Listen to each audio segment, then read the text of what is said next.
Alô, amigos, bem-vindos ao Gente que Fala ao vivo, de meio-dia a 1 pela Rádio Trianon, AM 740 São Paulo, Rádio Universal, AM 810 Santos, AltV, www.altv.com.br, com reapresentação 6 horas da tarde. Estamos também na TV Guarulhos, canal 20 OHF, canal 3 da NET em Guarulhos, 11h30 da noite. Nosso blog, gentequefala.com.br, nossa página Facebook/programa Gente que Fala, o Twitter @GenteQueFalaM, o WhatsApp 974012235, chat no site da AltV, ainda um telefone para você participar, 5052-6622.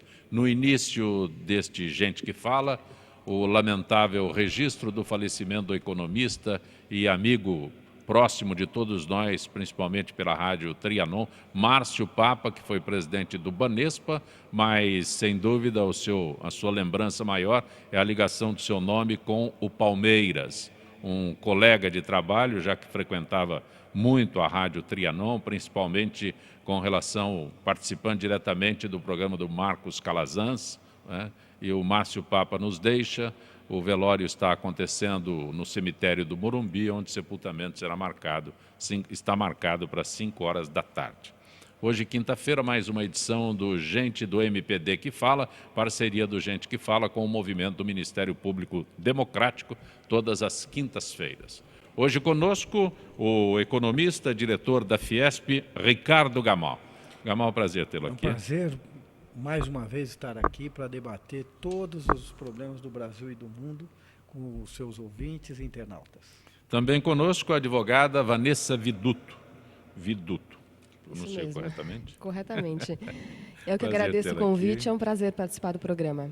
A advogada Vanessa Viduto é membro da Comissão de Seguridade Social da OAB São Paulo. Exatamente. Correto? Corretíssimo. E do escritório? Geller, Portanova e Viduto. Geller, Portanova e Viduto, Sociedade de Advogados. Tem esse nome muito na lembrança. É muito comum os escritórios de advocacia levarem o nome dos sócios. Não, é porque durante o período que vocês participavam com Milton Parron. É verdade. E no Bandeirantes a Caminho do Sol a gente Estimado Milton Parron. A gente durante 5 anos. Foi uma experiência muito bacana. Jornalista Lívia Escoculha. Tudo bem, Olá, Lívia? Tudo bom? Prazer tê-la aqui, minha querida. Prazer, eu agradeço o convite. Você é repórter do Portal J. Do J. O que é o Portal J? Explica pra gente. É um site que fala sobre o judiciário, faz uma cobertura aí sofisticada desse mercado.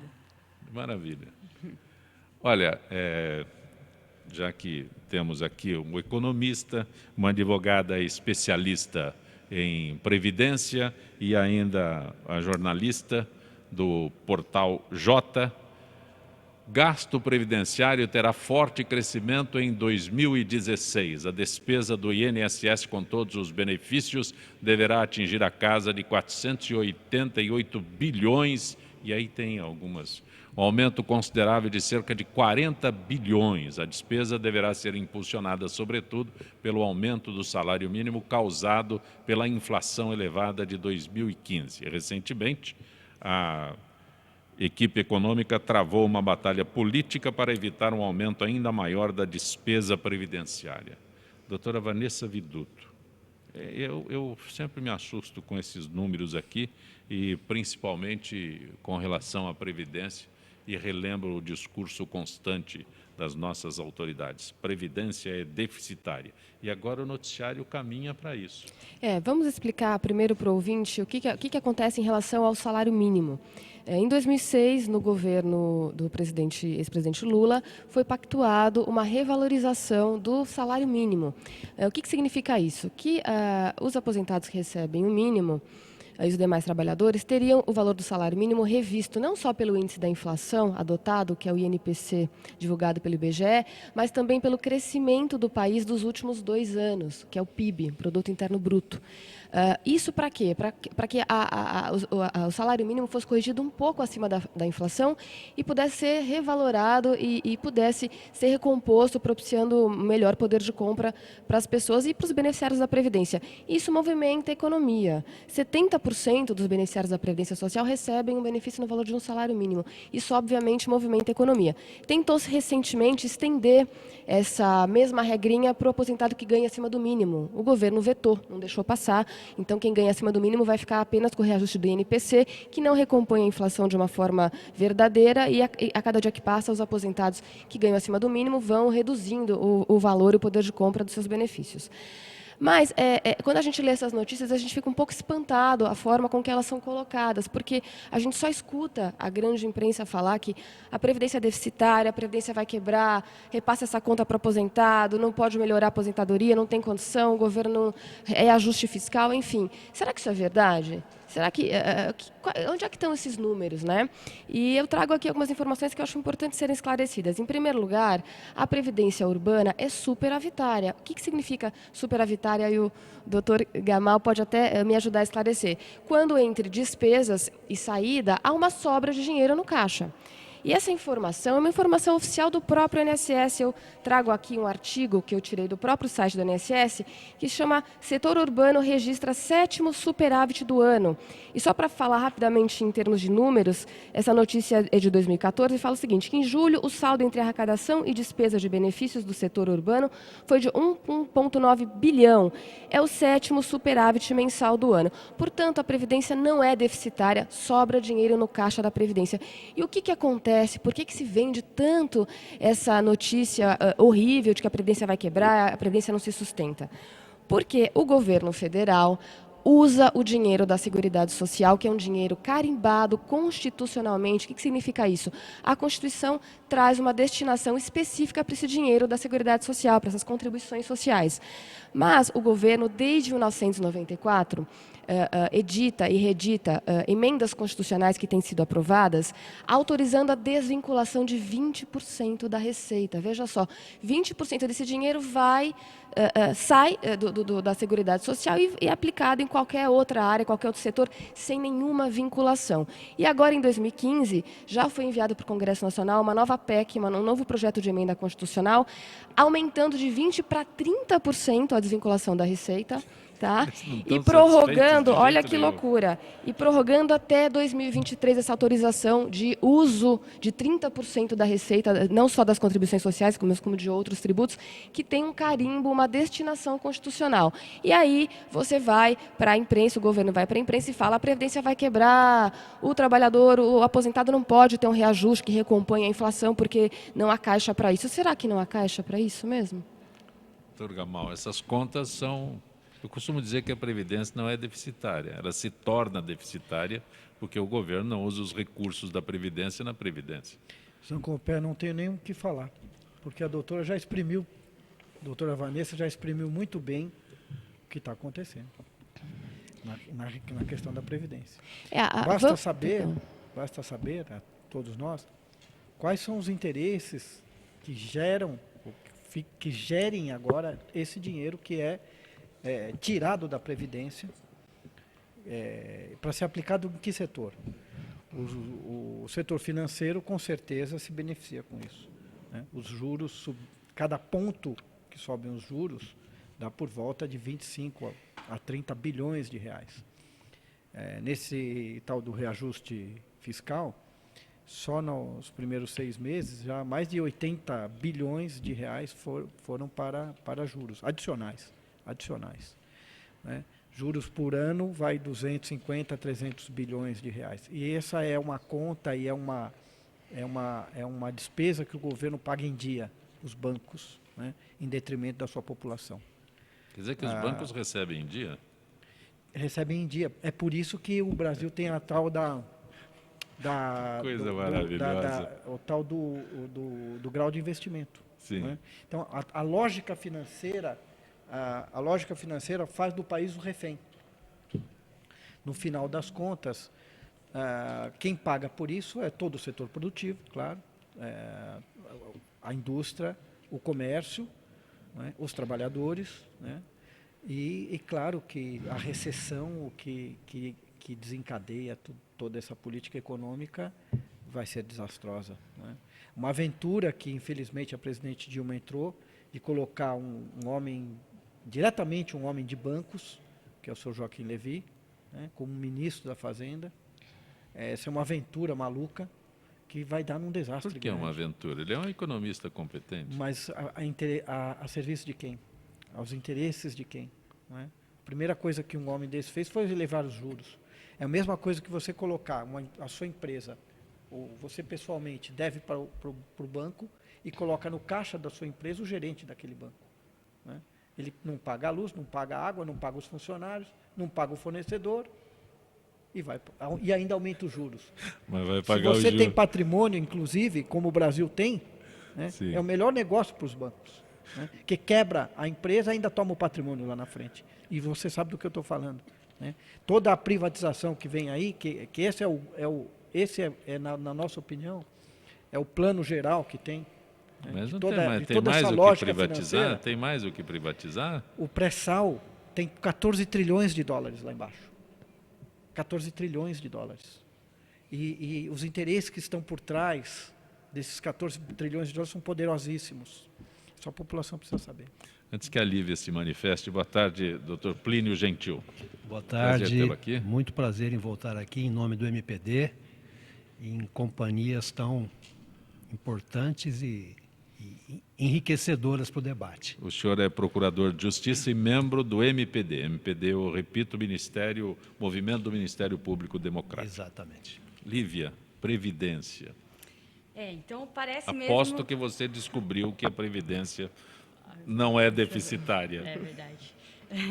E o gasto, então, dessa Previdência vai crescer muito, né, em 2016. Essa é a perspectiva. Na verdade, é importante também esclarecer o seguinte, que esse aumento que foi dado para o salário mínimo, ele é um pouco acima da inflação agora, porque em 2013, ele pega o PIB dos últimos 2 anos. Em 2013, o país cresceu.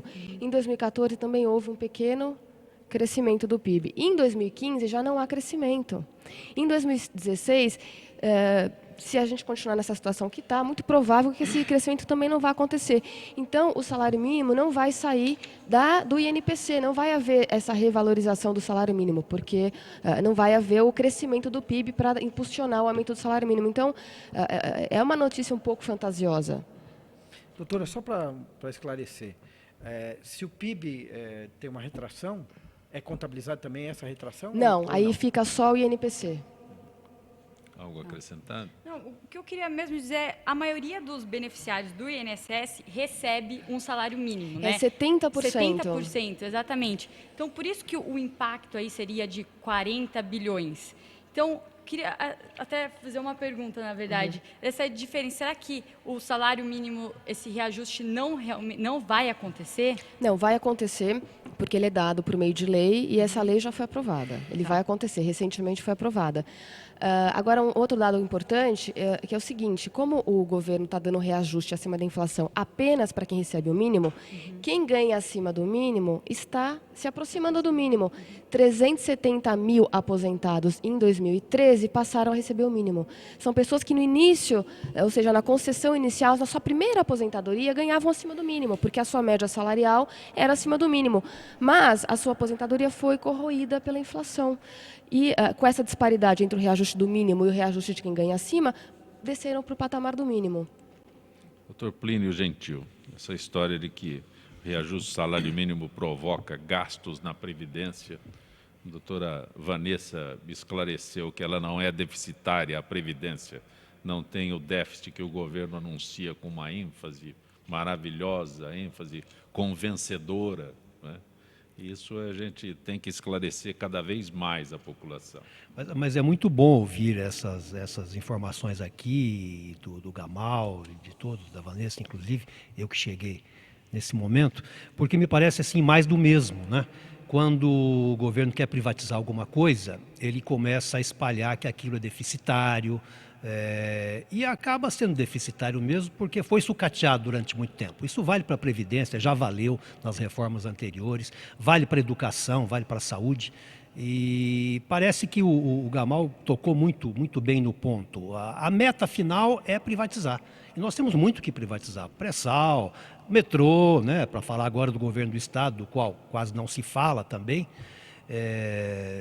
Banco do Brasil, universidades federais. Essa experiência essa experiência que é feita com aquela linha ali de Pinheiros já é uma privatização, porque é uma empresa Exatamente. privada exatamente. que opera. Você vê que Já pelas beiradas a privatização já é um estudo, o capital ensaio. privado vai entrando naquilo que sempre foi público, né? E, enfim, a gente que já viveu períodos de crises que me pareceram sempre muito mais reais, fica em dúvida com tanto catastrofismo assim, porque eu tenho notícias aqui, por exemplo, de que os bancos lucraram muito nesse primeiro semestre, de que o Brasil fechou aqui a balança comercial em junho com superávit, que não se alcançava desde 2009, que se venderam menos caminhões, mas que, em compensação, as ferrovias tiveram um ganho muito grande e estão pensando em aumentar o investimento na malha ferroviária. Então fica estranho, né? Porque eu me lembro de um tempo em que eu corria para o posto de gasolina, faz tempo, né, Gamal, isso, com o meu Fusquinha, para abastecê-lo até meia-noite, porque eu ia dobrar o preço naquela noite e o posto fechava no fim de semana. Era uma coisa horrorosa, você ficava sem combustível, às vezes sem dinheiro suficiente para abastecer, para encher o tanque, porque era uma barbaridade o preço do combustível. A inflação, por exemplo, eu me lembro, eu convivi com inflações aí com índices de inflação de 40% ao mês. No final do governo Sarney chegou a perto de 80%, quer dizer, você aplicava o dinheiro no overnight para não perder até o dia seguinte. Então eu vejo uma situação muito curiosa, né? Não estou negando que existam dificuldades no setor energético, por exemplo, há uma deficiência de administração, inclusive. Mas, crises também são cíclicas, né? Acho que é importante verificar até que ponto esta não é uma das crises cíclicas do modelo que precisa de crises para manter os salários baixos. Veja só, é tão certo o que o senhor está falando que nos vem à mente agora, nesse momento, inclusive, é a questão de se perguntar se isso não é uma crise fabricada, artificial, que vai se tornar uma crise verdadeira. Acaba se tornando. Por quê? Porque interessa ao setor financeiro subir os juros, não é? Porque o setor rentista, que tem aquela renda que não é da produção, não é? Aquela renda que é papel atrás de papel, né? Interessa muito isso. E acaba acontecendo realmente uma estagnação, ou melhor, a estagflação, que é a estagnação com a inflação, que é o pior dos mundos para um país, para uma nação. Então, o que nós temos que ver é que o país é tão forte e, de repente, se deu toda essa onda de pessimismo, exatamente para que as forças da especulação ganhem mais e mais. Essa que é a nossa visão e a nossa leitura, né? Nós temos que alertar a população para tomar cuidado com o que vem aí. O especulador não quer juros baixos. Não, especulação não só do câmbio também, dólar e euro, que sobem, estão subindo tanto, né? Parece algo artificial, como o senhor mesmo disse, está havendo até um certo superávit na balança comercial que vai em contradição com tudo que está acontecendo. Não combina. Então, cuidado, né? Temos que tomar cuidado com essa onda tão catastrofista, realmente. Doutor Plínio, o Tribunal de Contas da União, que analisa as contas de 2014 da presidente Dilma Rousseff, deu mais 15 dias de prazo para o governo explicar novas irregularidades. Com isso, a previsão que o processo tivesse sua análise no TCU, encerrada até o início de setembro, não deverá se concretizar e o governo ganhará mais tempo para evitar que o parecer possa ser usado para um eventual início de um processo de impeachment contra a presidente na Câmara dos Deputados. Sinceramente, eu queria entender esse jogo, eu coloco como jogo, porque se as contas não batem, eu não preciso de um prazo para saber que a conta não fecha. Olha, Zancopé, essas Estou análises... perguntando o ponto de vista legal, né? Eu tenho lá... O ponto de vista legal, ele está conectado com o ponto de vista conjuntural, é impossível desconectar. Raríssimas vezes eu vi contas reprovadas por tribunais de contas darem suporte jurídico para cassações, para menos ainda para impeachments e tudo mais. Eu acho que tudo isso vem nessa onda, né, nessa onda de conversa, de impeachment, disso, daquilo, e esse material das contas, ele abastece essa onda. E veja o seguinte, Zancopé, até a Globo já está desistindo disso. Já mandou recado aí, já soltou editorial em programa, em jornal de televisão, dizendo, olha, o impeachment não é a solução, porque até a Veja já está saindo desta, né? Está sinalizando que o impeachment não é a solução. Então a gente deve pensar o seguinte, olha, essa conversa de impeachment, que tanto barulho se faz e se fez em torno dela, por que agora esses arautos, porque são essa mídia poderosa, são arautos, eles são porta-vozes de outros interesses, né? Por que eles estão dizendo isso agora? Porque esses altos interesses econômicos no Brasil, eles já perceberam que um afastamento da presidenta ou da presidente, seja lá de que maneira for, ele pode causar uma comoção social, pode causar um chamado rugido das ruas tão impressionante, tão forte, que pode ser pior, que pode ser uma forma de desestabilização do mercado, da estabilidade financeira e tudo mais. E já estão saindo fora disso. Então eu não acredito que venha impeachment, muito menos apoiado em posições ou em pareceres do Tribunal de Contas. Lívia? Nesse sentido, eu acho que essa situação mostra uma ampliação do direito administrativo, né, na vida pública. Então, pode ser talvez um amadurecimento institucional, falando do TCU, porque, até para a gente citar, o TCU está tendo um papel importante também na Lava Jato, né? Será que nesse sentido, falando especificamente do TCU, não mostra que esse amadurecimento mesmo institucional? Queria deixar essa... Tomara, né? Tomara que o TCU, seja porque agora involuntariamente serve a determinada campanha de impeachment, seja porque realmente amadureceu, mas tomara que ele exerça o papel de prestígio para o qual é destinado.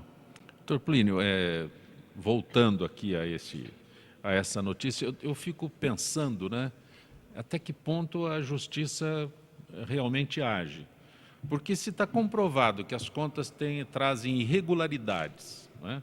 As contas não fecham, vamos falar o português que nós estamos habituados a, não o economês do Dr. Gamal, que é especialista na área, as contas ele nem não usa fecham. O economês, sim, ainda sim. bem. Eu tento de verdade deixar muito mais claro possível para a população compreender. Mas as contas não fecham. Olha, a conta do governo da Dilma não fecha. Mas não acontece nada. Não é questão de ter impeachment, tem que ter o impeachment. Não, tem que devolver esse dinheiro, não tem que devolver, tem que repor, tem que gerar mais. Gerar mais imposto é a coisa mais fácil que existe, né? Qualquer economista sabe que aumenta a receita, no caso do governo, gerando imposto. Né? Às vezes não. Se você sobe juros, como aconteceu agora, não, estou falando do imposto, não do juro, estou falando do imposto. Os juros e impostos subiram o senhor já está, juros e o economista já está puxando. Mas eu não estou puxando. Acontece que uma é a contrapartida do outro. Se você sobe os juros, né, o governo precisa pagar juros aos bancos. Então, ele arrecada e paga juros aos bancos. Subindo esses juros, é natural que uma onda de subida de impostos tenha que vir também. Né? É lógico, né? É a linha mais lógica. Então, uma coisa está ligada realmente à outra. Mas, doutor Plínio, o que eu não consigo entender é que está constatado, né, que o balanço é irreal. Estão fazendo uma maquiagem danada lá, é irreal e não sei. Tenho que me garantir com a advogada aqui para... Tem gente precisando de advogado, né? Eu ouvi hoje pela manhã uma entrevista do ministro do TCU na rádio que foi bastante esclarecedora. Ele explicou por que nesses 15 dias, tem todo sentido, apareceram mais 26 bilhões de créditos que foram levantados pela presidente sem autorização legislativa. Ela precisava da autorização do Congresso para ter levantado esses 26 bilhões. E ela não teve autorização e esse crédito foi levantado. Cadê esse dinheiro? Quer dizer, ela usou aonde esse dinheiro foi colocado? Esses 26 bilhões é muito dinheiro. né? E a gente hoje está vivendo um momento de crise, de ajuste fiscal. E por que esse dinheiro não foi injetado na economia para evitar que estivéssemos exatamente nessa situação que a gente está? Então, o ministro do TCU explicou que esses 15 dias, como surgiu mais um novo rombo sem justificativa, nós vivemos num país democrático onde deve prevalecer sempre o direito ao contraditório, à ampla defesa. Então foi dado esses 15 dias para que a presidente possa explicar esses 26 bilhões. Agora eu só não sei se ela vai conseguir. Doutor Plínio, eu não sei se eu sou mais confuso do que quem está apresentando a conta. Não é isso. Eu sempre vi essa questão da análise das contas pelo Tribunal de Contas, seja o que analisa contas de prefeituras, do governo do estado, do governo federal, sempre vi como uma coisa, como uma situação muito emaranhada. Dificilmente você consegue compreender aquele item, por que isso, por que aquilo. Eu sei que existe um mecanismo que é a aprovação com ressalvas. Eu já vi isso acontecer. Então, você aprova as contas, mas tem umas ressalvas que elas ficam ali para uma explicação posterior que vem depois e tal. Eu não tenho procuração nenhuma do governo para fazer qualquer defesa ou qualquer apreciação favorável, mas digo o seguinte: surgiram tantos bilhões que não estão bem explicados. Eu não sei, não é impossível que isso seja uma verba empenhada para alguma coisa, algo que já foi autorizado. Eu não sei, possivelmente virá alguma explicação dessa natureza. O que eu penso é o seguinte: quando se quer pôr a mão no dinheiro público, dificilmente isso vai ser feito de forma que deixe rastros para o Tribunal de Contas examinar. Quer dizer, como é que, você fala em 26 bilhões, como é que isso aparece assim, de uma forma que você entrega isso de bandeja para o fiscal, para o tribunal? Não é desse jeito, né? Quando se quer desviar dinheiro é mensalão, são outras situações. Não me parece que seja isso. Vamos ver no que vai dar, não sei, estou esperando também, mas acho improvável que isso seja fruto de um desvio, acho difícil. Vamos ver. Doutor Gamal, o Roberto pergunta: se há uma grave crise financeira e econômica no Brasil, por que a General Motors está anunciando grandes investimentos em dólares do nosso país para a criação de novos modelos? A propósito, quantas multinacionais já se retiraram do país? Muitas das multinacionais já estão aqui há muitos anos e sabem como o país funciona, né? São monopólios e oligopólios que também pouco se importam e também têm a válvula da exportação, que não dependem tanto do mercado interno, e aplicam o dinheiro porque sabem que o país é forte, e eles são mais fortes ainda quando há essa crise. Ela se torna uma oportunidade para quem tem muito dinheiro também, né? Então, elas podem investir mais para o futuro. Vejo assim.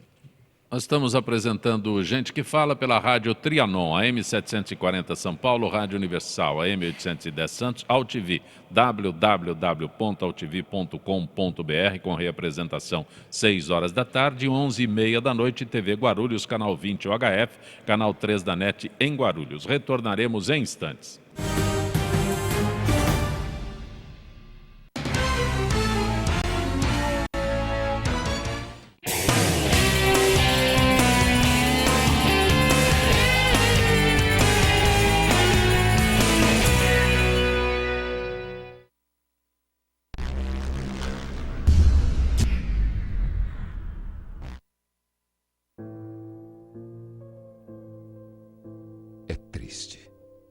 Menos da metade da população tem água potável para beber.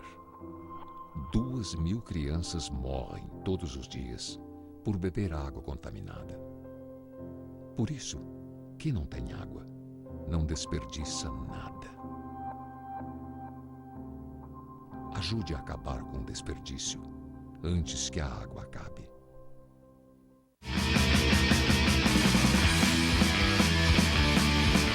Olá, eu sou João Carlos Boldan e apresento aqui na AltV toda segunda-feira, a partir das 14 horas, o programa Saludes, com o apoio da Quantum Bio. Falamos das medicinas ancestrais, como a acupuntura, que é a minha especialidade, mas também de medicina quântica, biorressonância, biofísica, para a qualidade de vida e saúde. Venha com a gente toda segunda, às 14 horas, aqui na AltV.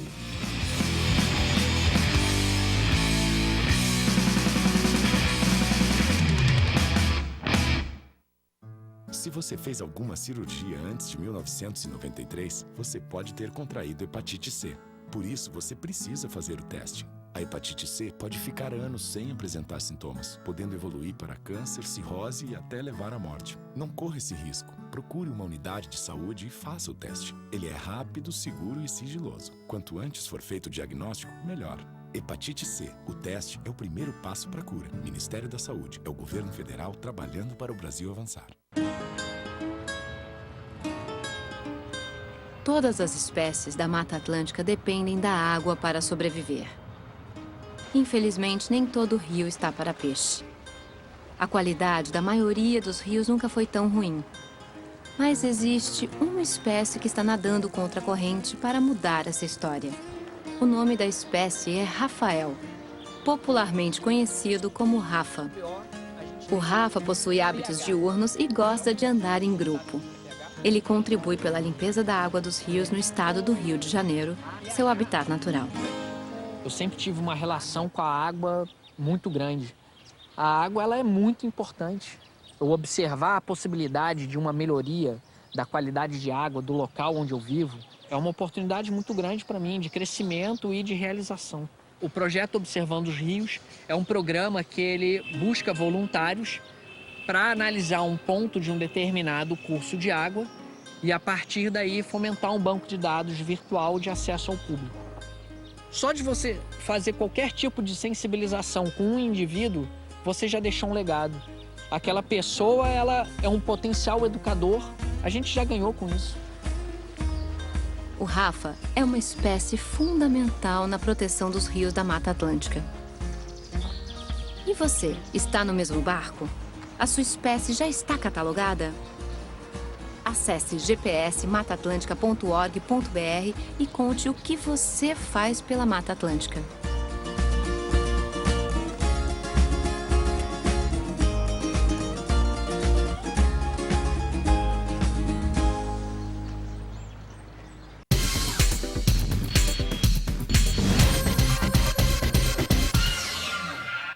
Pode respirar fundo. Agora os ambientes coletivos vão ficar 100% livres de fumaça, como bares, restaurantes e lanchonetes.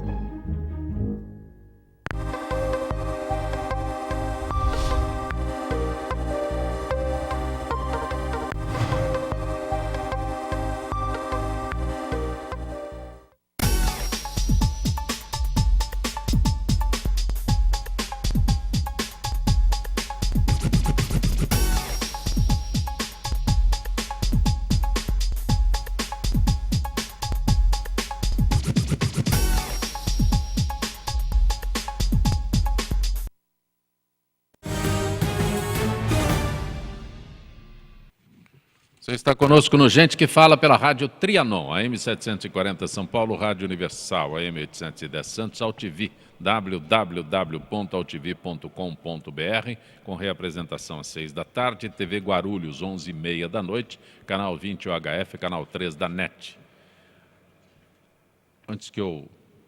Conosco hoje o Procurador de Justiça, Dr. Plínio Gentil, que é do MPD, Ministério Público Democrático. Toda quinta-feira é o Gente do MPD que fala, Gente do MPD e seus convidados, a advogada Vanessa Viduto, a jornalista Lívia Escoculha e o economista diretor da Fiesp, Ricardo Gamal. Eu dizia que antes de me referir, o César Fasolari reclama que quando eu registrei o falecimento do Márcio Papa, eu deixei de fazer uma referência maior a ele como diretor do Palmeiras. Meu caro César, não esqueci disso, mas realmente deu muitas alegrias ao Palmeiras nos anos 70, na segunda fase da academia, sem dúvida alguma. O Márcio Papa tinha realmente uma identificação muito grande conosco aqui pela Rádio Trianon.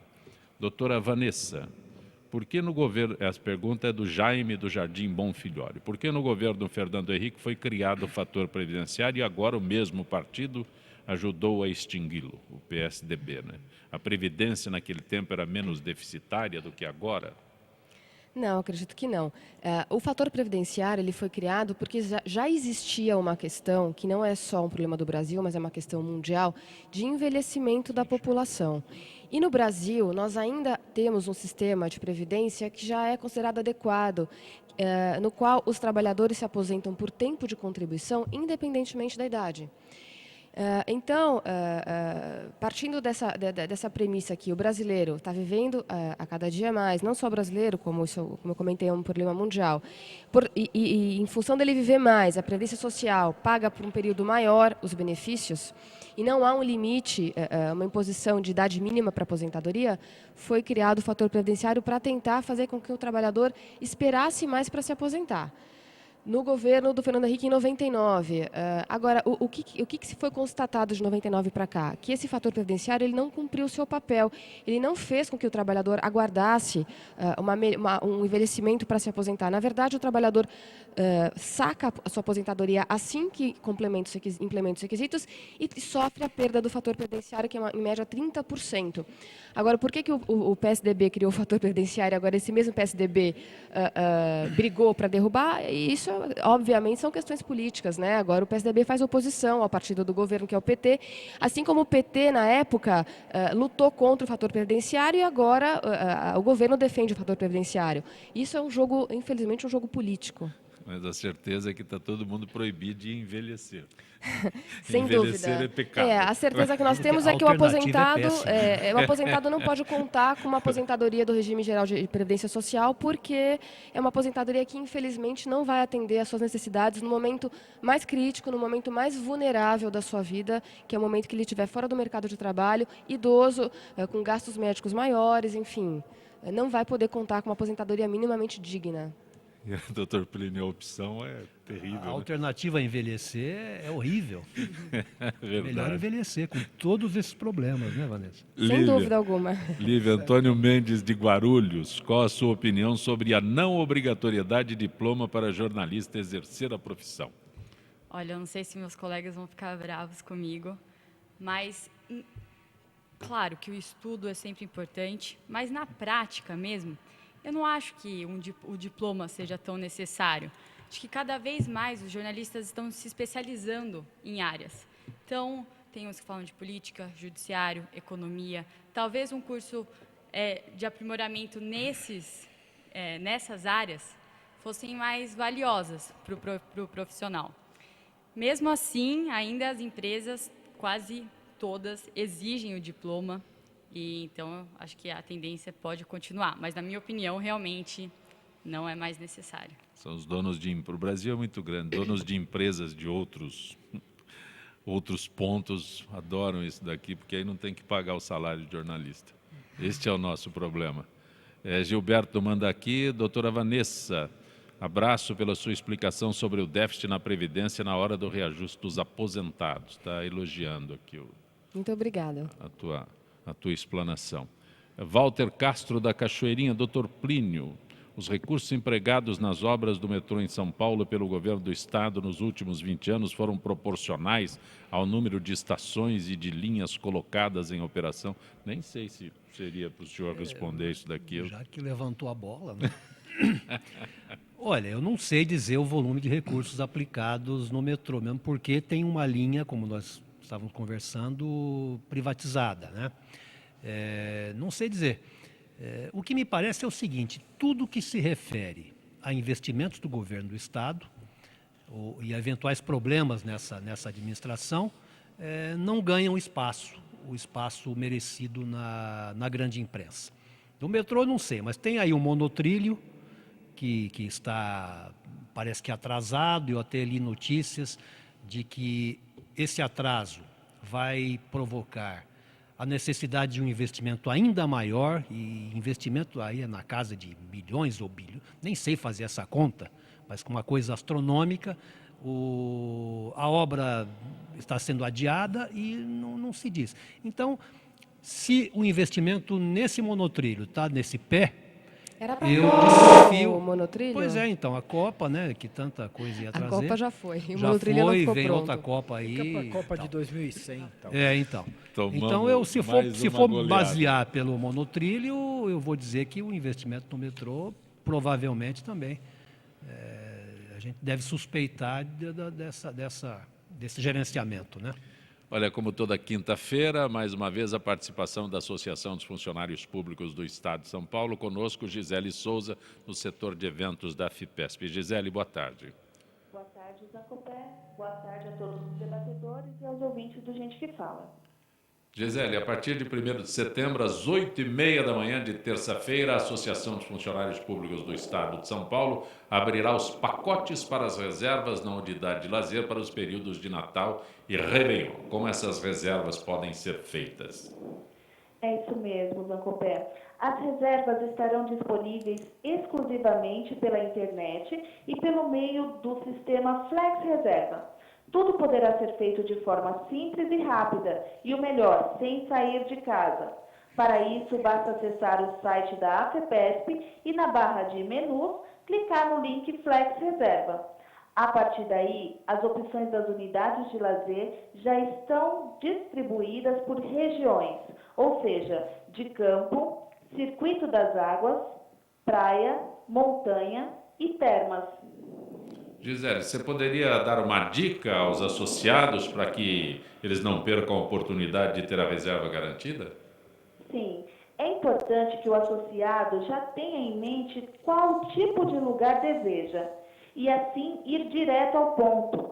O site da AFEPESP está no ar 24 horas por dia, todos os dias da semana, e oferece inclusive opções de simulação. Portanto, não deixe para testar as suas habilidades apenas no dia D. Acesse agora e comprove suas possibilidades de acerto. Eu gostaria que você esclarecesse um outro ponto sobre as reformulações no sistema Flex Reserva. Tornou mais eficiente?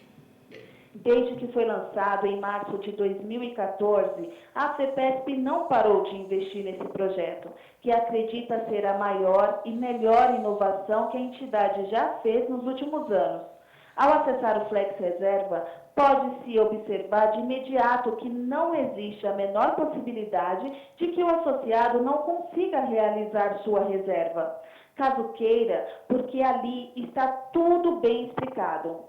Também a diretoria executiva aprovou o investimento para um maior aporte ao sistema de TI, que agora opera com 2 potentes servidores.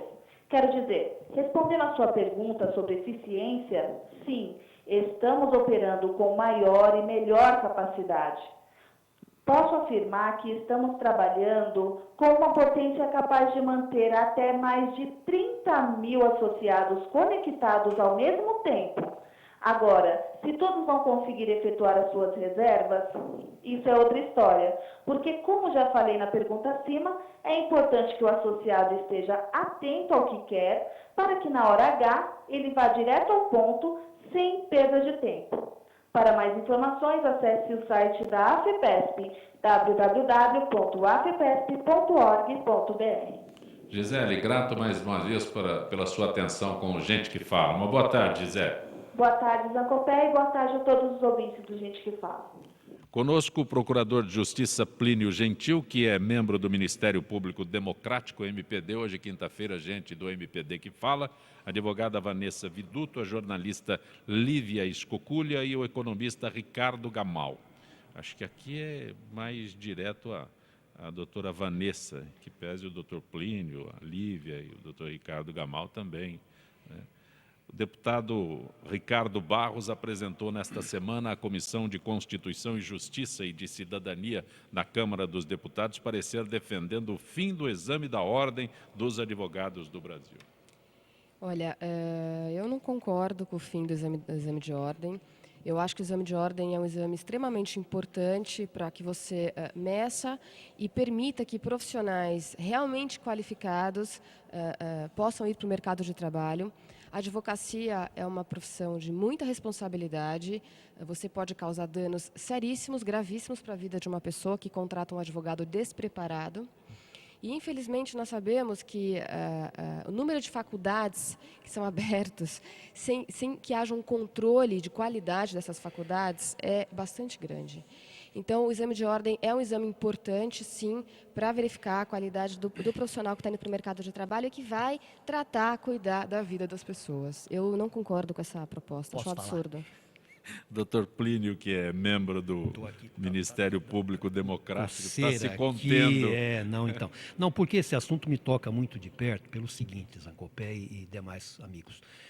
Eu faço parte de um grupo de pesquisa da Universidade Federal de São Carlos que estuda exatamente o ensino do direito. Há mais de 10 anos esse grupo existe. Nós temos publicações, inclusive, eu até convido todos a verem, né, grupo de estudos, grupo de pesquisa, educação e direito na sociedade brasileira contemporânea. E um dos objetos do nosso interesse, do nosso estudo, é exatamente o exame da ordem. Que crítica a gente faz ao exame da ordem? Não é que ele deva deixar de existir. Aliás, hoje, com a privatização do ensino superior, você tem inúmeras faculdades, muitas delas são meras empresas comerciais, sem compromissos com o direito social e educação. Então, tem que ter uma filtragem. Só que o exame da OAB, ele deve ser feito, a elaboração dele deve ser uma elaboração feita pela academia, pelo professor de direito. Ele tem que verificar se aquele bacharel, se ele tem condição de relacionar o aprendizado dele com o contexto em que ele vive, se ele consegue relacionar categorias e não se ele decora prazos. Então, o defeito está em como é a prova da OAB e não na sua existência em si mesma, mas em como ela é feita. Ela é feita em cima de um aprendizado quase exclusivamente de memória. Dificilmente ela pede conceitos mais elaborados. Raciocínio jurídico. Para você ter uma noção, foi uma luta danada para se incluir ali 2 ou 3 questões de filosofia do direito. Se o sujeito souber filosofia do direito, Vanessa e demais, ele com poucas horas de estudo do Código Penal, do Código Civil, da consolidação da lei do trabalho, ele consegue resolver os problemas. Ele desenvolve raciocínio jurídico, né? Exatamente, esse raciocínio jurídico, social, filosófico, que tem que ser cobrado dele no exame, e não como costuma ser. Um raciocínio, aliás, uma ausência de raciocínio, mas muita memória. A memória é importante, mas ela não é tudo. Ela é importante. Se eu perder a memória, eu não consigo voltar para minha casa. Entretanto, para o advogado, e o advogado é um agente, o advogado, o juiz, o promotor, o delegado, eles são agentes públicos, eles lidam ali com o interesse público. Ele precisa saber se conectar, e é isso que deve ser cobrado dele. Eu entendo que o exame da OAB tem essa finalidade de fazer o corte de qualidade, né? Mas hoje o índice de reprovação é altíssimo, chega a quase 80%. E será que isso mostra que os cursos, indo para o outro lado, os cursos estão ruins? Porque, querendo ou não, esse alto índice de reprovação cria um problema no mercado de trabalho, que a pessoa vai, estuda e não consegue exercer a profissão que ela estudou até agora em sua plenitude. Então, será que poderia ser esse o problema? Eu acredito que o nível dos cursos está muito ruim. Sem citar nomes aqui, a gente sabe de grandes faculdades que há grupos de investidores por trás, em que o que se visa exclusivamente é o lucro, sem qualquer preocupação e responsabilidade com a qualidade do ensino que está sendo passado. Eu acredito que o problema é o nível das faculdades, sem dúvida. E uma outra... vai. Uma outra questão, até pensando nesse problema, será que não seria o caso da gente fazer um exame intermediário, abaixo do exame da OAB, para que quem passasse nesse exame, que seria um pouco mais fácil do que o da OAB, exercesse outras funções. Não seria o advogado, mas seria um auxiliar de um advogado. Nos Estados Unidos isso é muito, muito comum. É o paralegals, né? Exatamente. Então, será que isso não poderia entrar no Brasil? E daí o exame da ordem poderia até ficar um pouco mais difícil ou não, e ser especificamente para advogados. Talvez esse seja uma boa saída ou uma discussão válida. Assim. Eu acho que você não pode criar subclasses porque o ensino não é qualitativo. Eu acho que esse não é o caminho. Talvez o paralegal, honestamente, não tenha uma opinião formada sobre isso. talvez seja uma ideia interessante, mas não em função de a gente ter um ensino que não é qualitativo, faculdades que são abertas sem um controle maior, e aí gera essa figura esdrúxula no mercado de um profissional que não está preparado, que não passou na OAB, não tem a carteira, ou seja, não pode exercer a profissão, mas ele é um bacharel em Direito. Eu acho que não é por aí. Eu acredito que o caminho realmente é um controle maior do nível de ensino. O que ela coloca seria o papel do estagiário, não é o que a Lívia coloca? Os estagiários já existe hoje, que é o Sim. estudante de Direito. Mas sem o exame que ela sem propõe. o exame da OAB. Um estagiário de nível O que o superior. doutor Plínio pensa? Olha, eu penso tanta coisa que não vai caber aqui. Você falou dessas faculdades que abrem, né, comercialmente, eu faço essa crítica. Agora, sabe qual é o problema, Vanessa? Essas faculdades, elas são reféns hoje do exame da ordem.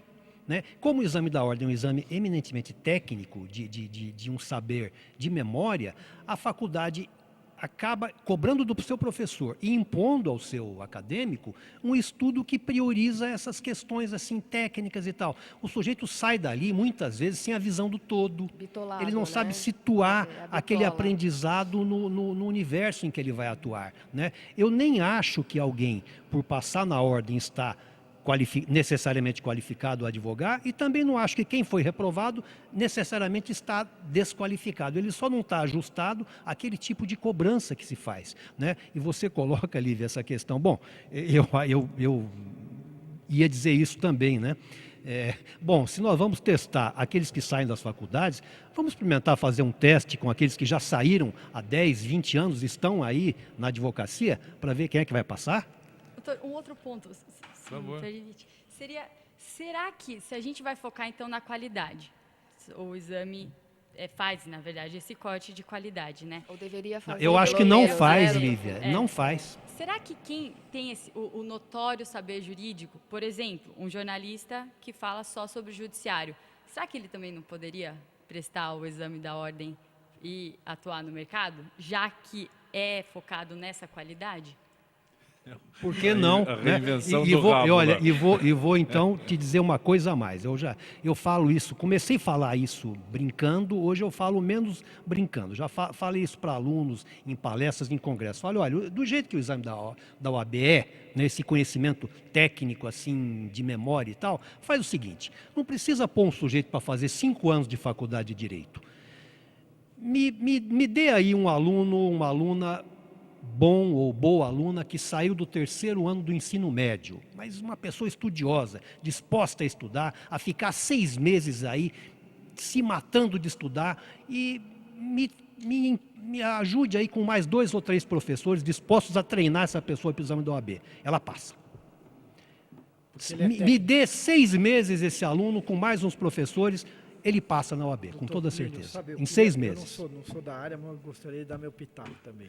Sabe que existe um livro de um escritor alemão chamado Robert Musil, e o livro chama-se O Homem Sem Qualidades, que é mais ou menos o que o senhor está falando. Que a pessoa que, sabe, uma só qualidade, uma só coisa na vida, né, tem aquela decoreba, e não tem realmente a visão de conjunto, a visão filosófica, que é a mais importante. Não se situa. E de raciocínio também, né? Então, é muito interessante o que o senhor está dizendo, que muitas vezes pode ser que, mesmo essa prova da OAB, que já corta tantos profissionais, poderia cortar mais ainda na questão do raciocínio, né? Que é o que está faltando hoje. As pessoas precisam pensar por si só, mais independentemente. Né? Mas aí é que reprova todo mundo mesmo. Problema. Doutor Plínio, doutora Vanessa, Lívia, doutor Ricardo Gamal, a extensão do julgamento do recurso contra a criminalização do porte de drogas para uso pessoal dependerá do ministro Gilmar Mendes no STF. O voto do relator determinará se a discussão envolverá apenas o uso de maconha ou se tratará de outras drogas e se haverão critérios objetivos para distinguir o que é consumo e o que é tráfico. Meu Deus, hein? Que horas acaba o programa? Se não dá Tem 1 tempo, minuto cada um só. Não dá tempo. Está comigo? 1 minuto é mágica, né? Primeiro, essa discussão sobre porte de droga ser criminalizado ou não ser criminalizado. É preciso pensar em conjunto, né? Se nós queremos criminalizar o tráfico, nós temos que pensar o que é que puxa o tráfico? Quem puxa o tráfico é o porte. Então, vamos pensar conjuntamente nisso. Sou favorável a que se faça, já está passando da hora, que se faça uma discussão realmente sobre a conveniência, os resultados que nós temos da criminalização do uso de drogas. E a maconha é uma delas, ela parece que abre a discussão, mas essa discussão tem que ser estendida. Quer dizer, essa guerra nós estamos perdendo há muito tempo. Vamos parar, sentar e pensar o que é que nós devemos realmente fazer. Mas a discussão do porte e do tráfico tem que ser feita em conjunto. Eu não posso passar a mão em cima da cabeça do usuário, dizendo que ele é um coitado, e ao mesmo tempo execrar o traficante, já que esse coitado, se vai usar droga, ele não tem onde comprar, não pode comprar no mercado, na farmácia, ele vai se relacionar com o traficante. Só que eu agrado um e demonizo o outro. É preciso pensar nisso com seriedade. Vanessa? Não, eu só acredito que, eu concordo com tudo que o Dr. Plínio falou, mas eu acredito que tenha que haver uma distinção no tratamento do usuário e do traficante. Isso, para mim, é bastante claro. Não que você tenha que passar a mão na cabeça do usuário e falar, você é usuário, vai para casa. Nada disso. Ele tem que sofrer o ônus e a responsabilidade pelos atos dele e até, talvez, sofrer uma imposição de um tratamento, acredito eu, como uma forma de uma medida que que venha substituir a pena. Mas não é possível dar o mesmo tratamento. É a cura-noia. O STF vai discutir mesmo essa possibilidade de descriminalização das drogas para o uso pessoal. Mas a questão de se o dinheiro que o Estado gasta com as drogas deveria ir para um outro lugar, ou se é melhor legalizar as drogas, ou se legalizar as drogas aumentaria o consumo ou não, isso é uma questão mesmo de debate da sociedade e do legislativo, né? Não cabe mesmo ao Supremo. Posso fazer uma outra pergunta? Não sei se o senhor quer abordar esse assunto, mas eu gostaria Eu acho só que alguns países têm feito algumas experiências e a gente deve ter um pouco de atenção para ver mais ou menos os resultados que advirão aí. Né? Sem dúvida. Uruguai. Outras experiências. Dr. Plínio, há instantes, descreveu, né, recordações que nós tivemos. Acho que você nem passou por esse negócio de ficar na fila lá esperando, porque o Jornal Nacional anunciou que a gasolina ia subir à meia-noite. O Gamal não passou por isso aí. Não sei. Só se ele começou a guiar a criança. Né? E ele falou de uma inflação que foi bastante elevada, principalmente no final do governo de Sarney, bateu nos 80%. Mas a gente convivia com 30%. Né? E quando se fala que a inflação vai subir, a gente pode imaginar uma inflação que bata nos 20%? Eu acho que é um pouco difícil que isso ocorra. Não é? Naquela época, o Brasil não tinha uma âncora cambial, que a gente dizia. Hoje em dia, primeiro que o país tem 400 bilhões de dólares em reservas cambiais. Não é? E depois que existe um certo superávit na balança comercial. Uns momentos de déficit, mas existe um certo equilíbrio. Né? Na verdade, a inflação veio também um pouco sobre a questão cambial, porque sobe o dólar e muitos produtos que são insumos para produtos fabricados no Brasil também sobem. Né? Produtos que são importados como insumos para a fabricação de outros produtos também sobem. Então, eu acho que a inflação não deve subir tanto neste sentido da especulação tão grande. Mas ela pode sofrer no sentido de que a produção industrial vai cair. Né? E a oferta de mercadorias no mercado, na praça, também deve cair, porque o desestímulo à produção é muito grande. Então, ela vem com inflação de oferta, né? Não de demanda, de oferta. Menos produtos e o preço unitário da mercadoria sobe. Doutor Gamal, agradeço mais uma vez sua gentileza de estar conosco no Gente que Fala. Um prazer estar aqui. Lívia, como eu acesso o portal J? j.info. Queria deixar o convite para todo mundo acessar o site para ver a nossa cobertura do Judiciário. Muito bom tê-la conosco aqui. Doutor Vanessa Viduto, mais uma vez agradeço sua gentileza. Eu que agradeço, é sempre um prazer. Doutor Plínio Gentil, agradeço mais uma vez o MPD, Movimento do Ministério Público Democrático, por nos proporcionar esse momento aqui no Gente que Fala. Eu que agradeço mais uma participação, um prazer estar com vocês aqui de novo. Gente que fala tem a direção-geral do jornalista Fausto Camunha, a diretora de produção Zenilda Salvato, redação Raela Brandão, Pedro Esquiavon, na pauta José Carlos Sicarelli, produção cultural Ricardo Godoy, na rádio Trianon, Bereberê, Cléo Rodrigues, Neildo Neres, Ricardo Valim, na direção da UTV Alberto Luquete, na técnica James Eduardo, Marcelo Fontan, Sérgio Oliveira e Iago Matsumoto. Estaremos de volta amanhã, meio-dia. Gratos, até lá.